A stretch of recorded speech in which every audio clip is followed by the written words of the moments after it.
Oh. Oh.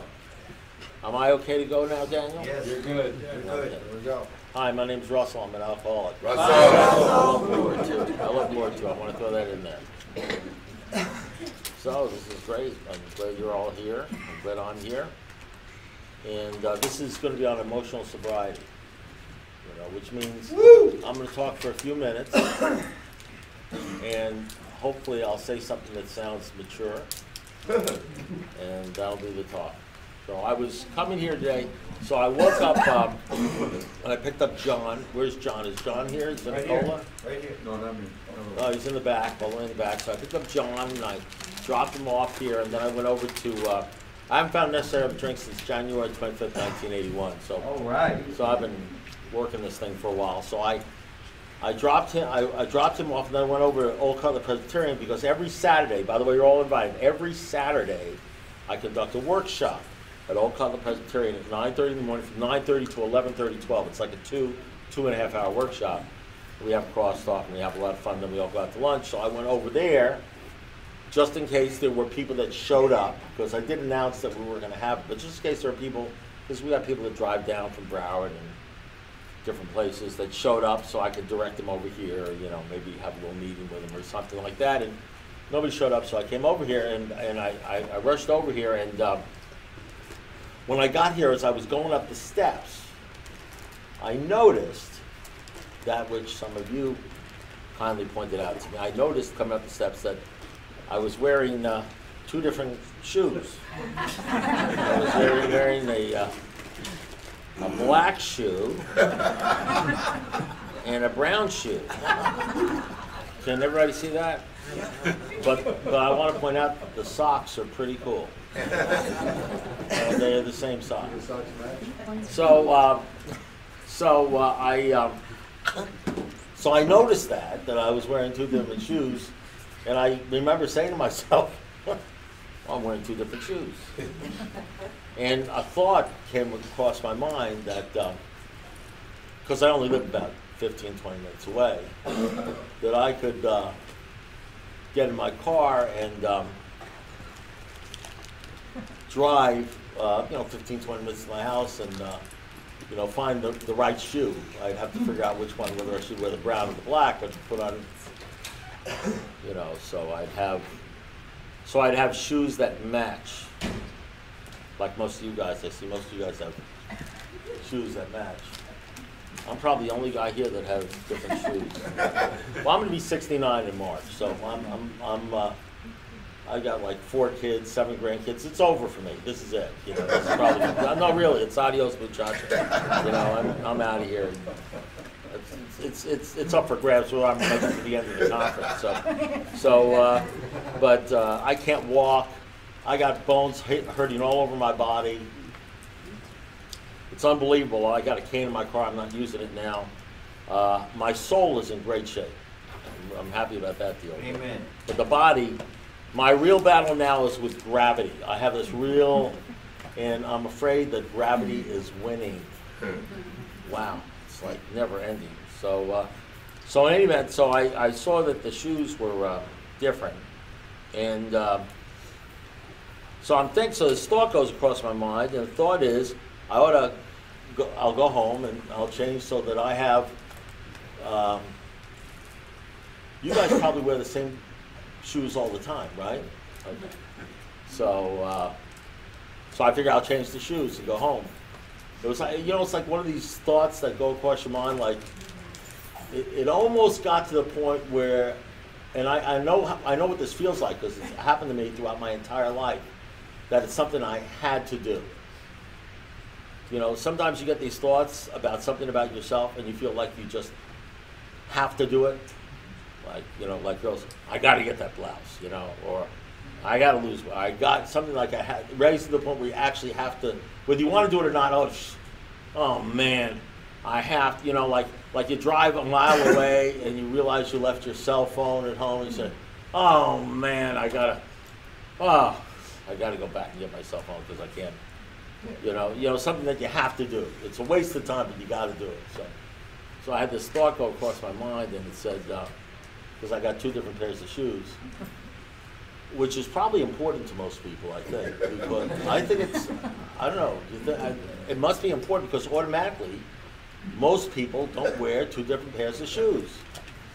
So I think it's something that people are very mindful of, wearing things that match and shoes like that. I've been doing it all my life, you know, and I didn't do it on purpose. I just, you know, it's about age and things.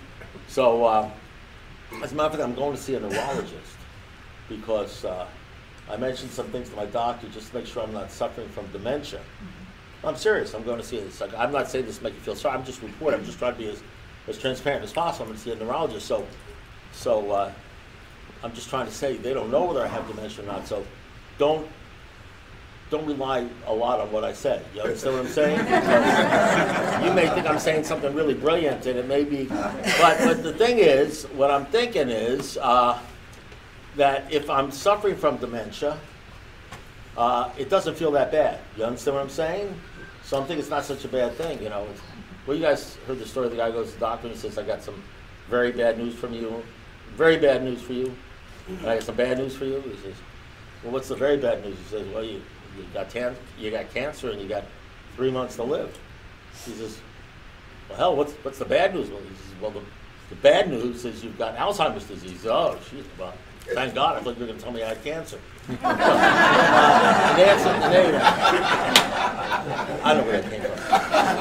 But in any event, that's a terrible joke. You know, I always decide, should I really say this joke or not say this joke with alcohol? Because there'll be one guy in the thing who has a grandmother or mother suffering from Alzheimer's, and he'll stand up and he'll say something to me. And I'll feel like I have to make some sort of stupid amends or something or whatever.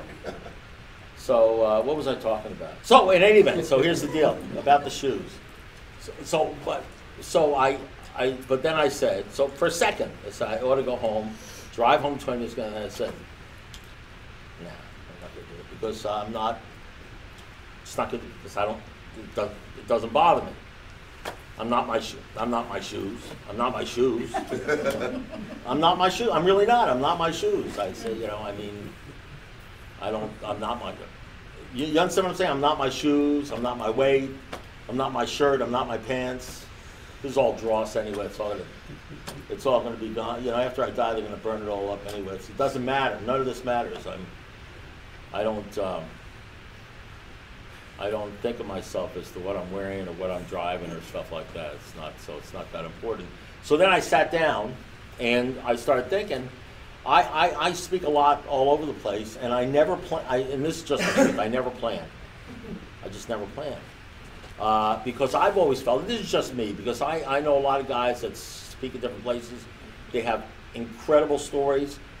I know guys that speak at places, they got the same story. It's like a canned story all the time. It's great. Some of them are great, but I guess every time I talk, I guess it's different.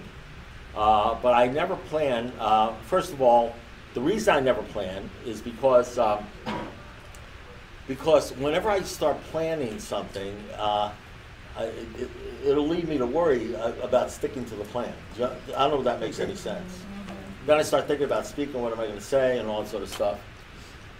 And invariably what happens is, and then again there's the memory problem. You understand what I'm saying? So then again what happens is, before I get up to speak, somebody will come up to me and talk to me for 3 seconds, and I'll forget what I was going to say, and I'll want to say something else. You know what I mean? And thirdly, what's happened is, you know, I've been working this deal for 37. I've been working this deal for 37. I've been working this sobriety thing. You know, this sobriety thing for 37 years.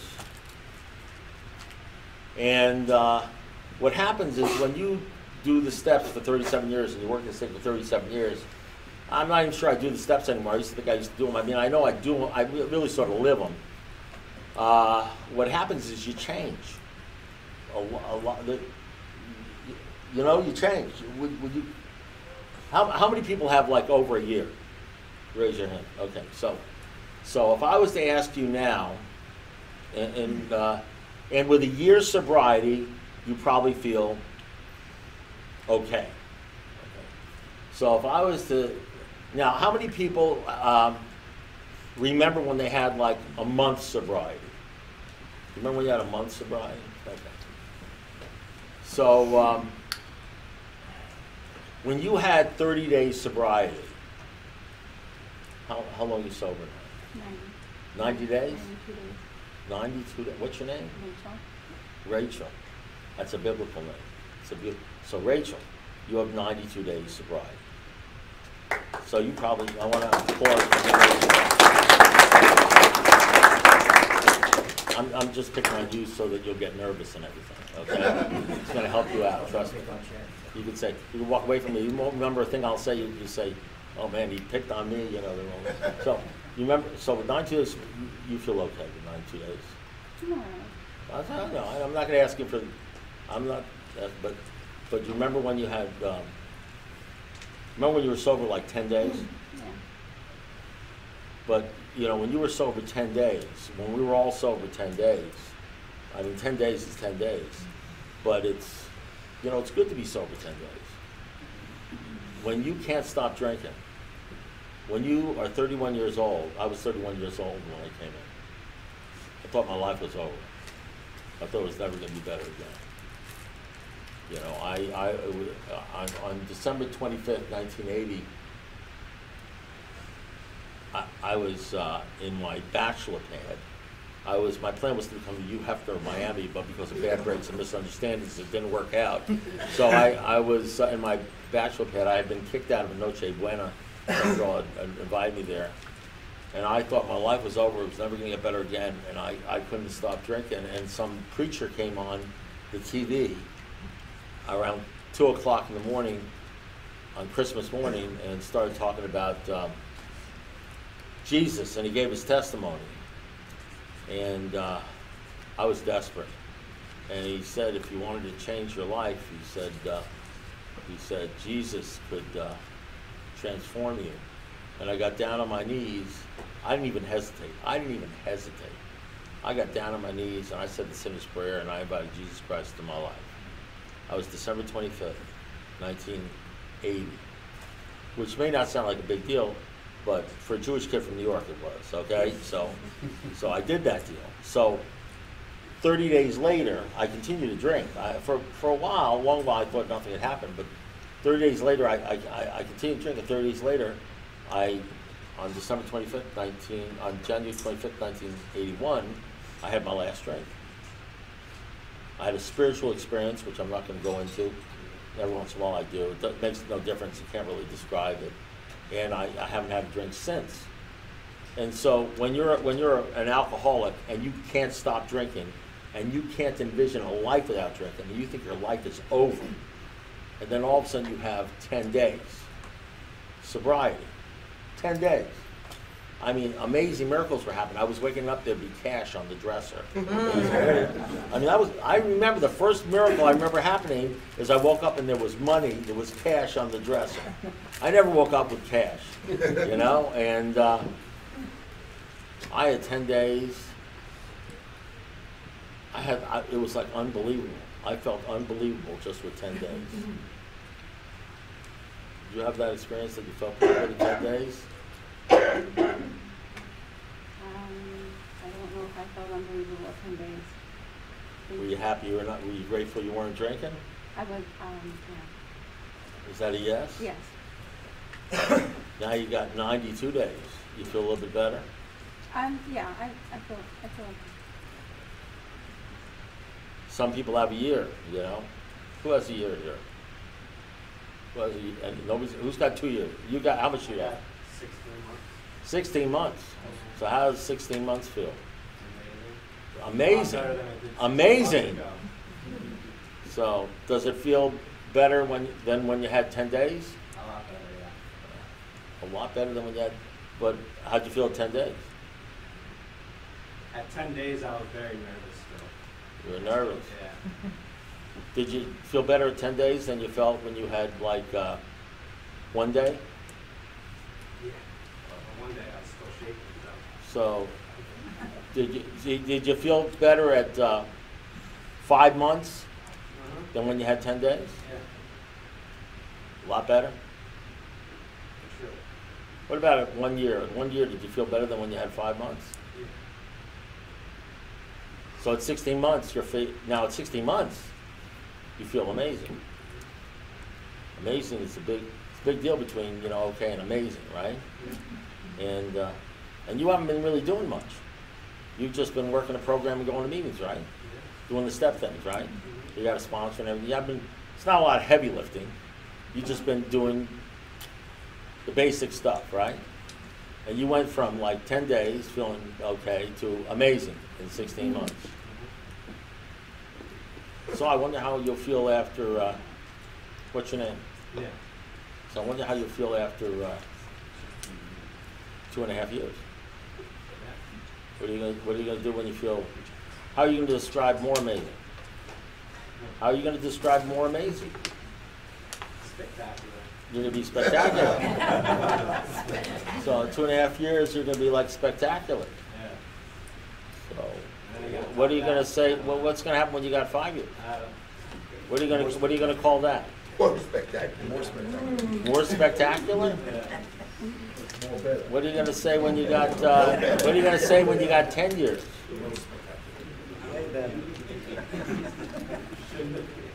What are you gonna say when you got 25 years? What are you gonna say when you have 37 years of working this thing? If you do it right, it's gotta be. I don't care about what Now listen to me. You feel amazing now, right, Nick? Not right now, no. No, you don't feel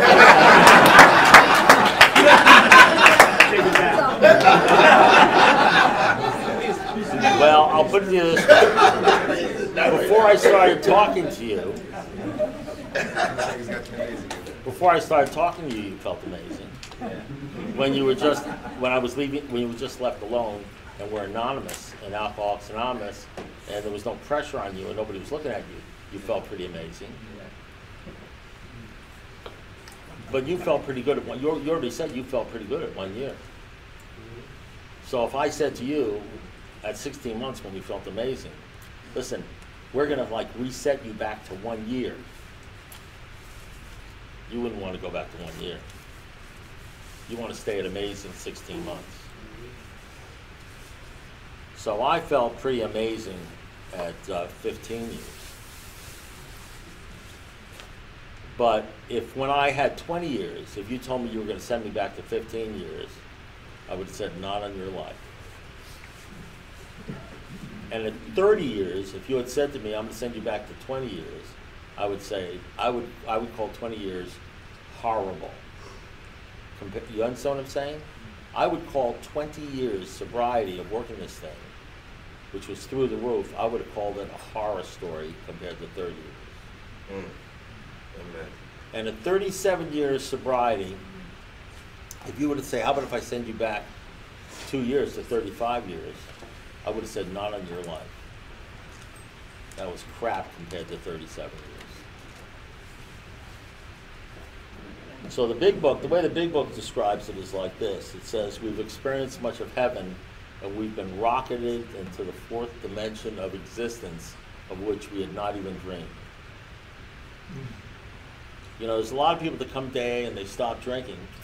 You know, there's like two doors in AA. There's like the not drinking door, the not drinking club.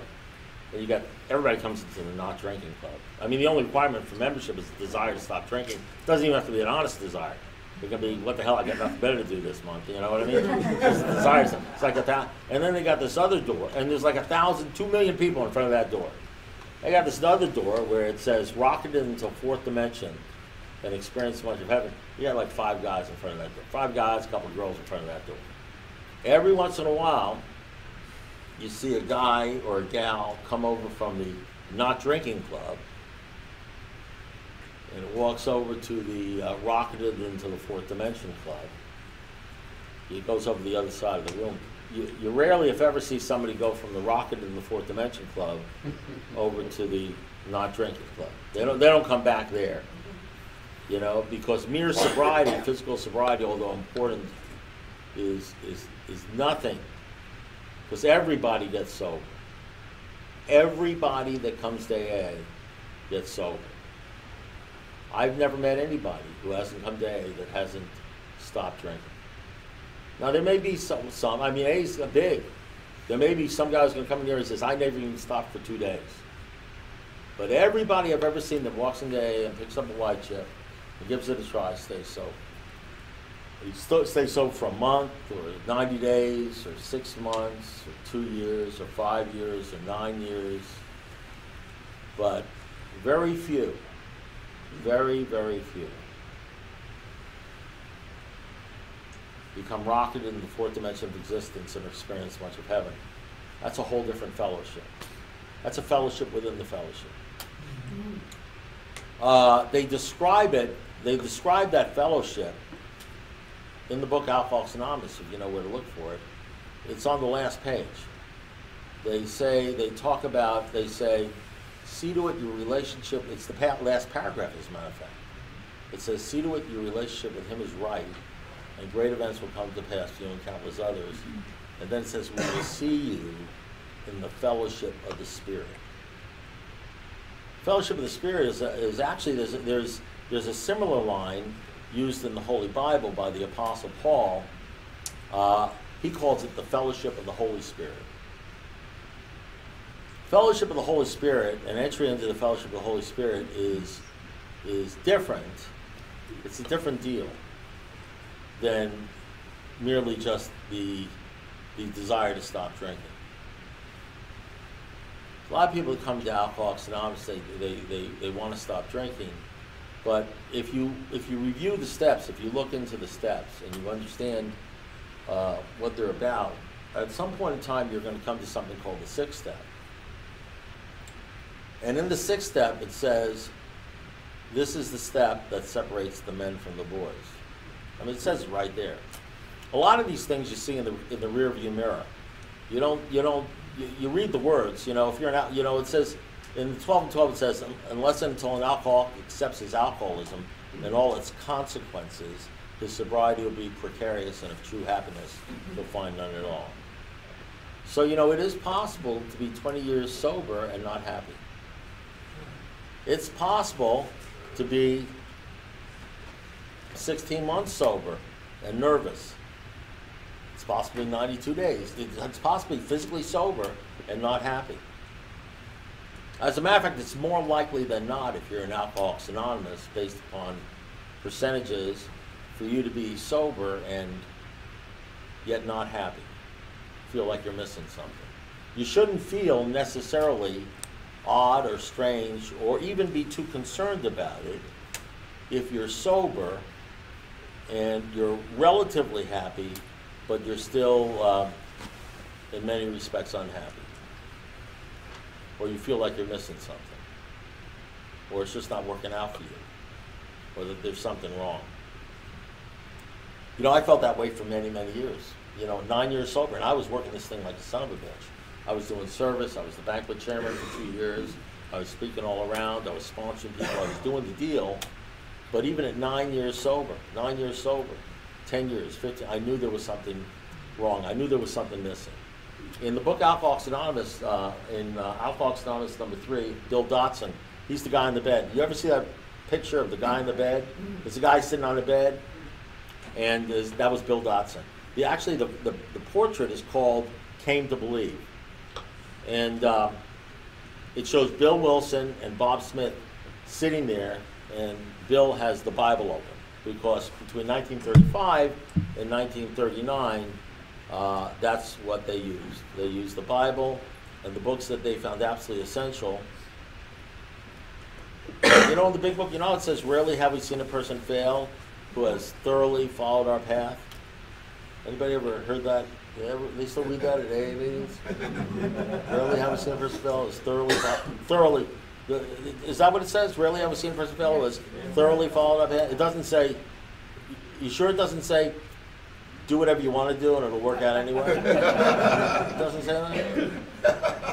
It says, rarely have we seen a person fail who has thoroughly. It's not even following the path, you got to thoroughly follow their path. Well, AA started in 1935. The big book was written in 1939. So that statement, when they got together, and Bill Wilson started writing and started trying to think of what they did, and Bill Wilson started writing what they did, and he brought in the committee, to sort of check it out, and they sort of massaged it, and they came up with the 12 steps, These are the 12 steps. That's what they came up with. And they said, here are the steps we took, which are suggested as a program of recovery. Well, that's what they suggested in 1939 when they wrote the book, Rarely Have We Seen a Person Fail Who Has Thoroughly Followed Our Path. And what they said is, if you want to be rocking in the fourth dimension of existence, if you want to experience much of heaven, it said the great fact is this and nothing less. It said, and this is what it says. It says, our Creator has become the central, do you remember this line? Our Creator has become the central fact of our lives. We are absolutely certain that He lives in our hearts and minds in a way which is indeed miraculous. He is doing for us what we cannot do for ourselves. Have you guys remember that statement? You know, there's a lot of statements in the Big Book that are said in the Big Book that I've read over and over and over again when I read the Big Book that I didn't, for some reason I didn't see them. It's like, you guys ever use a highlighter, like a yellow highlighter? Like, I never really highlighted them. They never made sense to me because maybe I didn't really understand them, or for whatever reason, because one of the things I understand, one of the consequences of being an alcoholic is when anybody tells you something or you read something, I'm talking about, you understand, I'm talking about myself. This is my own personal experience. You know, I don't want you guys to think at all that this applies to you, even though it all does, but that's okay. It all does, because it all does. So, because one of the old ideas I had before I came in here is that I'm unique and nobody could possibly understand me. Nobody could possibly understand me. I'm so unique. I'm so different. Nobody can understand me. When you know that nobody can understand you and you're so unique and you can't even explain to anybody, so don't even bother what's going on with you because you're so ashamed, or for whatever it is, you can't put it in words, they wouldn't understand anyway. What happens is it gives you a real sense of being lonely, and also a real sense of being a piece of crap, less than, you know? And you find yourself in the shower lathering up, and all of a sudden you hear a voice and says, you're an asshole, you ought to kill yourself. And you turn around to see who's saying that to you, and you're the only one in the shower. And, you know, so what happens is when you get sober, when I got sober, when I first got sober, I would experience a little peace, a certain degree of peace. It was sort of intermittent happiness, relative peace, intermittent. It was intermittent, okay, but mostly it was anxiety. I experienced a lot of anxiety the first 10 years. Men and women drink because they like the effect produced by alcohol. They're restless, irritable, and discontented unless you can, again, experience a sense of ease and comfort that comes at once by taking a few drinks. The drinking was really my solution to the problem. My solution to the problem is that I hate sobriety. I hate dealing with life sober. For some reason, it seems to me that whatever's going on in this world with all the moving objects and everything, it's just more painful to me. It's painful to me, more painful to me. Worry hurts more to me than it appears that it hurts to other people. Other people seem to do this thing a lot because apparently after you get sober, for some reason, the sobriety gods don't send you a letter. FP&L does not send you a letter saying, we understand you're sober, so you don't ever have to pay the electric bill again. and you don't get a letter from the relationship gods saying, you don't ever have to worry about romance or whether people like you anymore, because from now on everybody's going to like you and accept you and nobody's going to look at you funny. And they're going to return all your phone calls, by the way. And your mortgage company doesn't send you a letter and saying, don't worry about the mortgage, you're sober. I mean, it's like they just keep on coming at you, like some sort of video game. And now you can't drink and you can't drug. Well, you can buy stuff. You can spend money you don't have, buying stuff you don't need to impress people you don't like to make yourself feel better. You can overspend and make yourself even more anxious. You know, you can do a lot of things to still damage yourself. Carl Manager said alcoholics are men and women who are out to destroy themselves. You can destroy yourself in other ways, and most of the time in Alcoholics Anonymous, after we stop drinking, we just try to figure out, we just compulsively do things to destroy ourselves in other ways. I mean, they can't arrest you for driving while feeling sorry for yourself, but you certainly can feel sorry for yourself. They can't arrest you for driving while fat or anything like that. But what happens is, sometime during sobriety, you'll have a month or 2 months or 3 months, and at 3 o'clock in the morning you'll wake up worried about something that's a real problem. Like maybe you won't have enough money to pay the rent.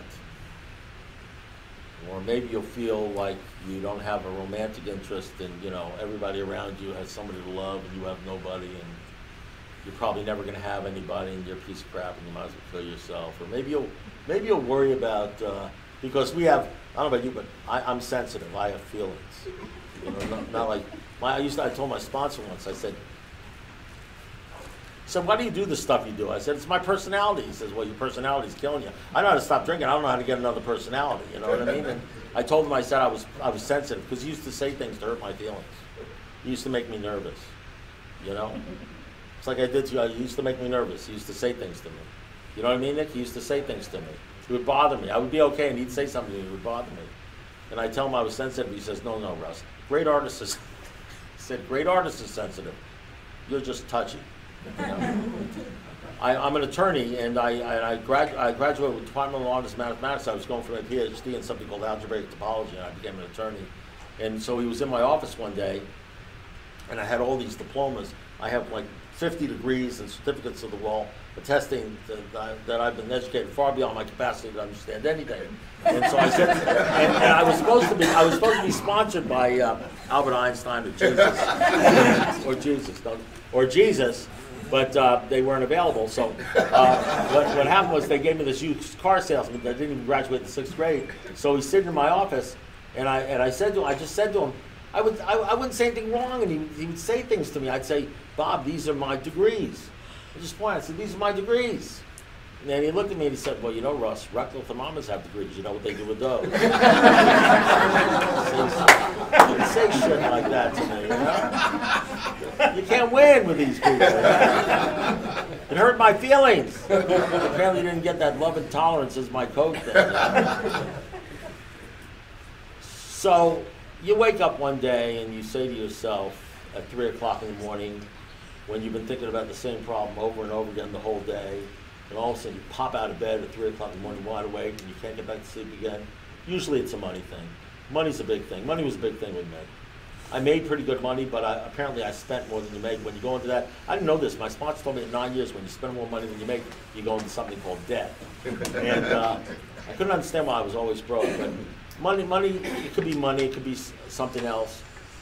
And because when you continue to live a dishonest life, when you continue to allow sin, we call it defects of character. When you continue to allow defects of character or sin to drive you emotionally, when you continue to do things and say things and send emails and make phone calls and make decisions based upon self and selfishness and sinful purposes, what happens is somehow, some way, life rebounds against you and you get hurt and you get anxiety and you get scared. And sometimes you have consequences, okay, because of your actions, and sometimes you just get consequences when you did absolutely nothing. You're just out in the street and some drunk hits you in a car or something happens and you get consequences, and life is tough. And sometimes you'll wake up at 3 o'clock in the morning and you'll have 9 months sobriety and you're scared crapless and you're doing horribly and you got 9 months and you're doing everything and you're not thinking about drinking, but I'll tell you something, suicide is an option, you know what I mean? And you're thinking about suicide, you're thinking about killing yourself, you're thinking about offing yourself or something like that. Not that you're going to do it, but you think about it, and then you start worrying about why you're thinking about it, and then you say to yourself something like this, you say, man, now I know why I drank. And all of a sudden, the statement in the big book about how our disease centers in our mind, not our body, and it's not about the drinking, it's about the thinking, starts making a little sense to you. And you start realizing that you're not drinking, but you start realizing, but you're crazy. In that weird sort of alky way, you're crazy. And you know how to stop the drinking, you stop the drinking, but you're not sure how to get rid of the crazy. You have no idea how to get rid of the craziness because you don't know how to stop thinking. And you go to the sponsor and you tell them that you have no money and you got a wife and 4 kids and you're going to be evicted from your house, and you're telling him because he's your sponsor, and you figure maybe he'll write you a check for 10 grand. And he says something stupid like, I think it's about time you start making coffee for the group. And you're looking at him because you understand this guy just doesn't understand. He doesn't get it. And so, but you know, I had 2 neurons working and they were waving goodbye to each other. And you're vulnerable, and you're not drinking, and you know it has something to do with him, so he marches you over to the coffee thing. He starts showing you how to make the coffee. You make the coffee, and so you're making coffee for the group, and the next day you're supposed to go back, and you don't want to go because you're feeling sorry for yourself, and you're depressed, and you're very depressed, and you don't have the money, and you don't know what you're going to do, but you got to go to the stupid meeting because you got to make the coffee. And so you go to the meeting, and you make the coffee, and you make it one more day, and you're making the coffee for 3 months. You're making coffee, and somehow money comes in, or something happens, some sort of God thing happens, and it all works out, and for a nanosecond you believe again that there is a God, you know, until the next problem comes along, and now you're 3 months sober, and you're making the coffee, and the problem has passed, and some guy comes up to you and says, I'll make the coffee, and you say, I'm the coffee maker of this group. And all of a sudden, and you go through all these trials and these tribulations. They said, when they wrote the book, said, rarely have we seen a person fail to thoroughly follow our path. And talked about the good old timers, their path was the books they found absolutely essential were 1 Corinthians 13, Sermon on the Mount, and the book of James. And the book of James says, rejoice when you have troubles of many kinds. Because through the troubles, if you persevere through the troubles, through faith in God, he says your faith will grow and you will mature and become closer, and you will grow in the image and likeness of your Creator. And as a matter of fact, in the 6th step, it says this is the step that separates the men from the boys. So says a well-loved clergyman.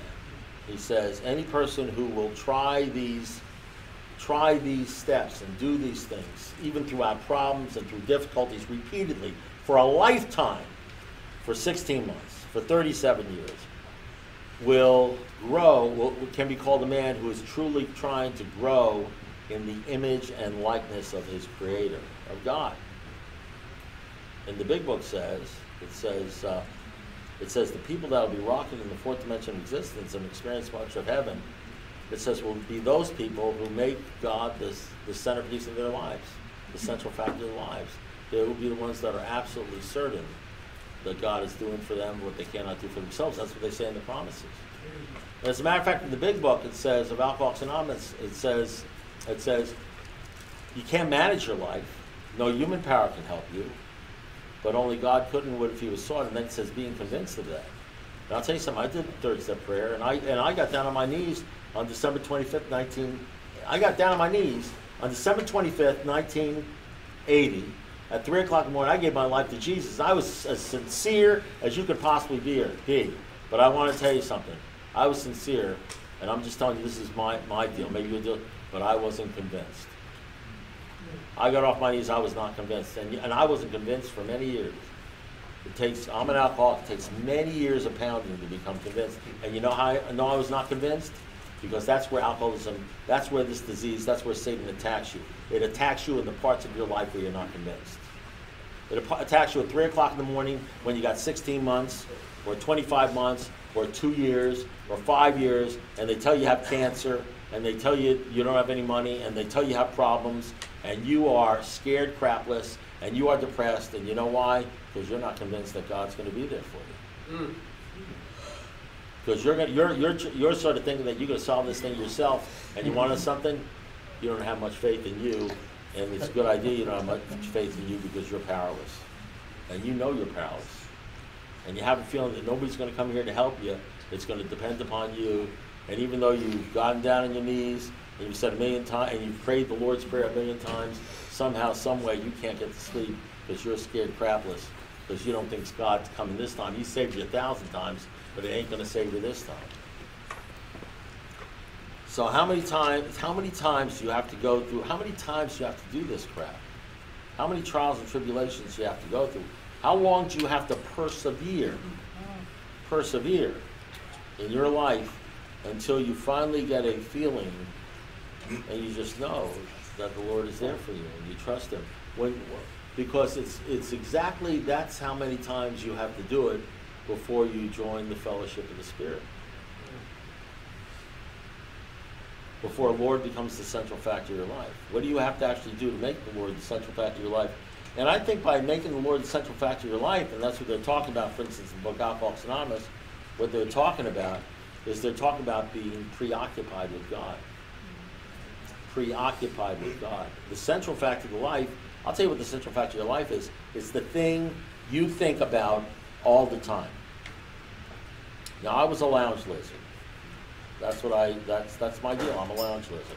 Every Saturday night, every Friday night, every Wednesday night, every night, I'm looking to go out to the lounge to see whether I can hook up with some female.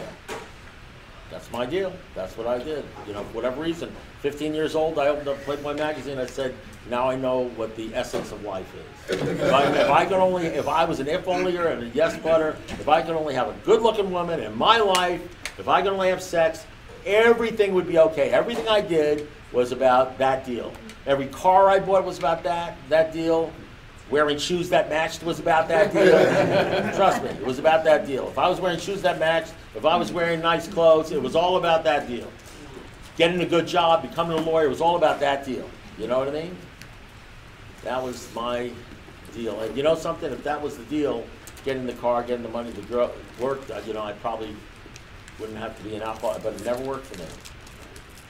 I never found the gal, I never found the car, I never nailed that thing to the wall. It never quite worked for me. Not until I focused, but I'll tell you one thing, I know what it means to be obsessed and preoccupied. Because I'll tell you this, you know, I was obsessed. I was thinking about women all the time. My first AA, the first week I was in AA, I'm sitting next to my sponsor. I said to him, because I used to do this all the time, because I was always focused on it, I'd say, I looked at that blonde in the front row. I hit him like that, I'd say, look at her. And he looked at me and he said, Russ, what did you used to drink? I said, I used to drink scotch. He said, what kind of scotch? I said, J&B. He said, you see that blonde in the front row? And I said, yeah. He says, for you, that's a bottle of J&B scotch with legs. I did exactly what you did. I did that nervous laugh. But the next time I saw her, I saw this green bottle forming. It was a bottle of, because for me, women were like a drug. It was like a drug. I didn't love women. I didn't even like women. I liked the drug. I liked the feeling the drug gave me. I left and I divorced and I walked away from a beautiful gal that I married with a child because I got tired of that drug.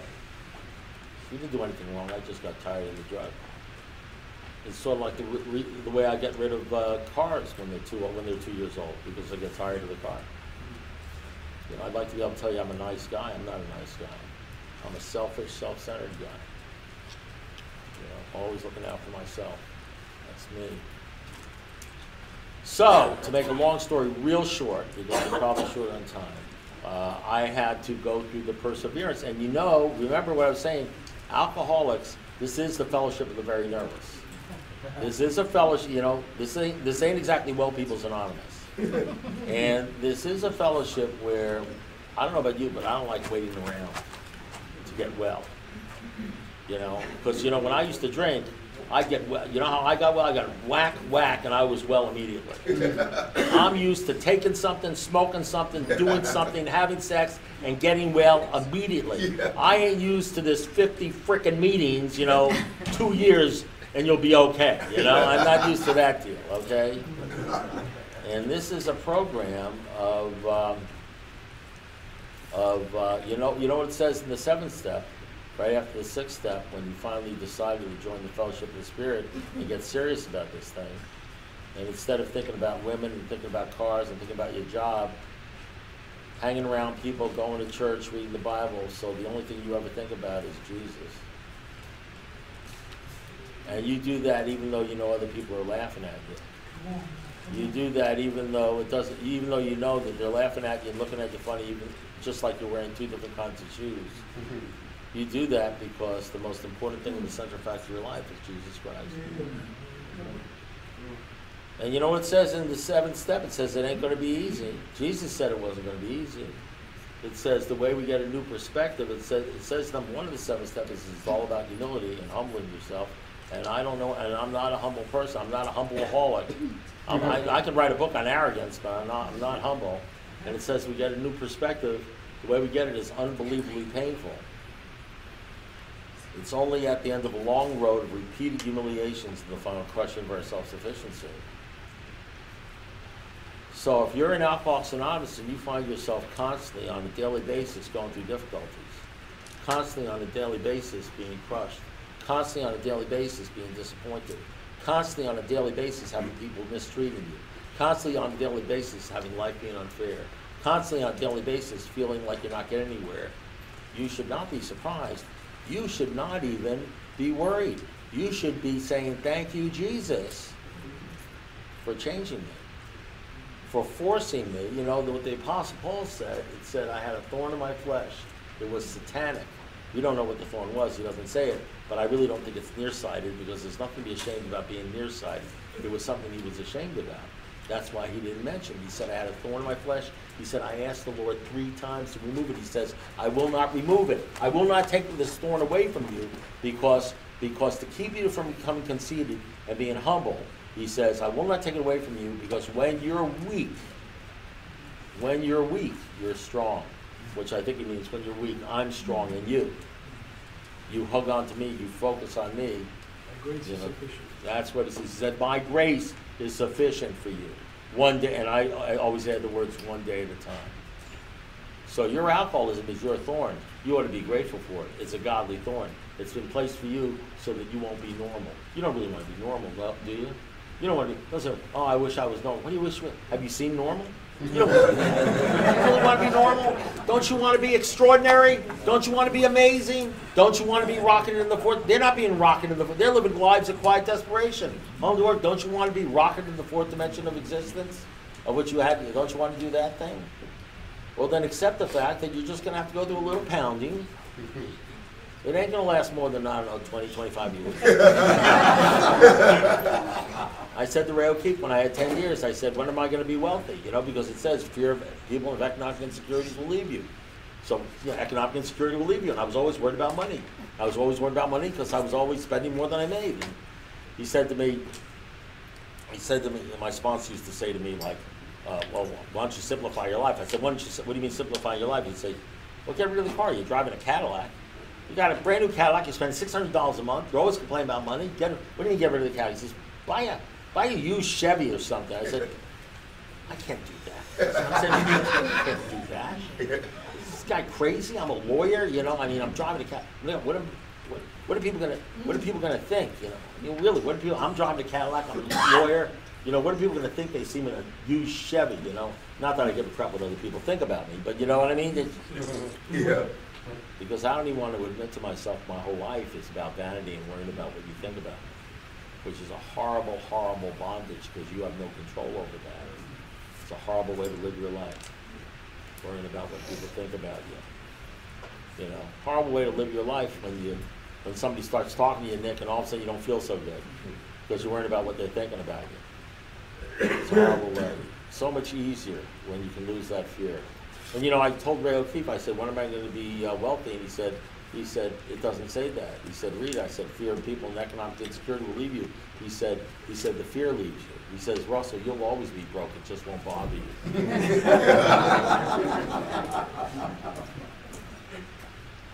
So in talking about emotional, so how do you get emotional sobriety? I don't know what it is. I know it when I see it. I'd say when you start making Jesus the centerpiece of your life. When you start acquiring the mind of Christ. And you acquire the mind of Christ when Christ becomes the most important thing in your life. When your constant focus is not on the women and not on the romance and not on all that stuff, and when your focus is on Christ. When you're driving the car and you're thinking about Christ. When you're driving the car and you're playing hymns. When you're going to church on Sunday. I go to 2 churches, 2 services on Sunday. When you find yourself going to Bible study several times. You know, because this world is so filled with all sorts of demons and stuff that are going to sort of like, are trying to deflect you. Bill Wilson called it worldly clamors. There's so much stuff in this world, especially if you're an alcoholic. And you're so easily discouraged, so easily frustrated, so easily not capable of handling this world. It's so easy to let money and property and prestige and all this stuff deflect you. I have to bring a fellowship around me of people, of Christians, of alcoholics, of spiritually minded people around me. I end up taking up the coloration of anybody I'm talking to. If I hang out with people and all they're talking about is their estates or their polo ponies or their cars, or they're talking about stuff, all I do is I walk away from that thinking about that. I start thinking about cars. I start thinking about money. I start thinking about sex. Then I start thinking about what a piece of crap I am. You know, I see these billboards, these TV shows and everything where everybody looks so good and everybody's so rich and everybody looks like Don Trump and everybody looks like a billionaire, you know, and it's like a giant mirror telling me I'm a piece of crap and I'll never be okay. I start looking at the movie stars and everything like that. You know, and you know, I gotta hang around people that are talking about Jesus, talking about spiritual values. I don't trust myself to let my mind sort of wander off into the weeds. And that has to do with making the Lord the centerpiece of your life. That's the thing that separates the men from boys. And many are called, but few are chosen. Trust me. And when you have a mind of an alcoholic, and you do worry all the time what other people think about you, and you're hanging around people that are laughing at people that believe in Jesus. Even in AA, and I'm an avid goer to AA, and I love AA. And by the way, I talk about this stuff in AA. This is just Christian stuff. I talk about Jesus in AA. I do this in AA. Because one of the things that happens when you lose fear of people, you know, you can wear two different color shoes, you can talk about Jesus, you can do whatever. They can't fire me. As a matter of fact, the strange thing is, I talk about Jesus in Scripture all the time. I just keep on getting invited to more places to talk. So apparently somebody wants to hear it, you know. So when you lose that fear of people, but that's not a natural thing for me. I've got to admit, the first step in getting out of jail is knowing you're in jail in the first place. And the first step in stopping drinking is you got to realize you got a drinking problem, right? First step in stopping drunk. The first step in stopping fear of people is you got to realize that you're scared shitless of people and their thoughts and what they think about you. When that starts happening, you start trusting in Jesus, and you're not scared of people because you love people. Just like I love you guys. I don't love you guys because you're perfect. I love you guys because you're nuts. You're nuts like me, you know. You've got the same deal going on. You may not know it yet, but you do. We're all like twins. That's why this thing works so well. The reason why we're all sinaholics, that's why it works so well. It works so well that no matter what I say, how I say it, as long as that I'm honest and sincere about it, more than likely you're going to identify with a lot of stuff I'm saying. Because I'm being honest. And that's all you need. And the only way you need, the thing you have to do in order to be honest is you got to lose your fear of you got to get rid of that filter of if I say this, what will I think? Or if I say that, what will I think? Or worrying about whether people are going to like you or not. That only happens by God, by focusing on God. And so I really, you know, Dr. Bob said the Heavenly Father will never let you, so I really don't prepare as to, well, not when I get up here and I do this stuff, because I always trust the Lord. He's going to allow me to say what's on my heart. And usually what's on my heart is what he wants me to say. It's usually the right thing. So I don't know whether you can learn emotional sobriety, but I know if you continually persevere through problems and you focus on Jesus and you get to the point where he becomes a centerpiece of your life, you will have some sort of psychic, physical change, spiritual change that will change your mind, where you will have what we call in Christendom as the mind of Christ. And I know I may not be emotionally mature, but he is. He is. And as Dr. Young says in the book Alcoholics Anonymous, he says ideas, emotions, and attitudes, which are the guiding force of these men's lives, are pushed to one side and they become dominated by a whole new set of ideas, emotions, and attitudes.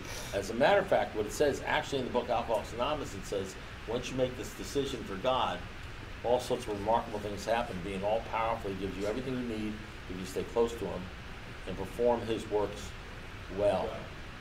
It says you will lose concern of your little plans and designs. You'll start being concerned with other people. Fear of yesterday, today, and tomorrow will leave you. You will be reborn. That's not in the Bible. That's in the Bible, but it's actually in Alcoholics Anonymous. It's in Alcoholics Anonymous. So the secret is focusing more and more on the Lord and hanging out with people The person you'll be in the next 5 years will depend on the people you hang out with and the books you read. And the books you read will depend upon really the people you hang out with. And you know who's in charge of deciding who you're going to listen to and who you're going to hang out? You know who's in charge of that? You be in charge of that. You be the one in charge of that. You're the one who decides who you're going to listen to, who you're going to go hear, what music you're going to listen to. You're the one who decides whether you're going to go to the nightclub or the baseball game or whether you're going to go to church or Bible study. You're the one who decides that deal. You're the one who decides what you're going to do. I'll end up this one Saturday night. I remember I had about 10 or 12 years sober. I was in a Denny's. I had just gone to a meeting. I took a new person there, brand new guy. He had about 2 months or something like that, to the Arch Creek group. And so it's 10 o'clock at night. It's on a Saturday night, you know, and I'm a former lounge lizard. I'm on a Saturday night with this guy. You know, we're having coffee in Denny's, and he's got 2 months. And so I said to him, I said, so what did you think of the meeting? And he says, yeah, the meeting was good. He says, but what do you guys do for fun? And I didn't have the heart to tell him that I was having a great time. I mean, really, you know, sitting there talking to him, drinking coffee in Denny's on a Saturday night, you know. Not glamorous, right? That's, you see, watch out. After 37 years, what this thing will do is it'll uncool you. It'll de-hip you. You know what I mean?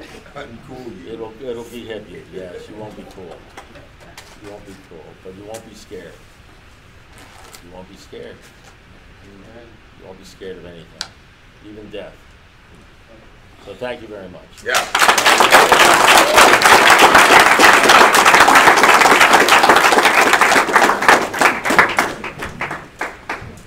Russ, you want to tell them what we have next? I don't know. What do we have next? Oh, aren't you next? Aren't you going to speak? We have Our main course. myself, I'm speaking, but really what the main course is, Dice, and a singer by the name of Marla is here. Oh, yes. Okay. And it's like an out-of-body experience. They're going to do worship and some testimonies. It's going to be one of the greatest hours of your life. Steve has a great testimony. Thank Sure you, you Russ, catch for it. everything.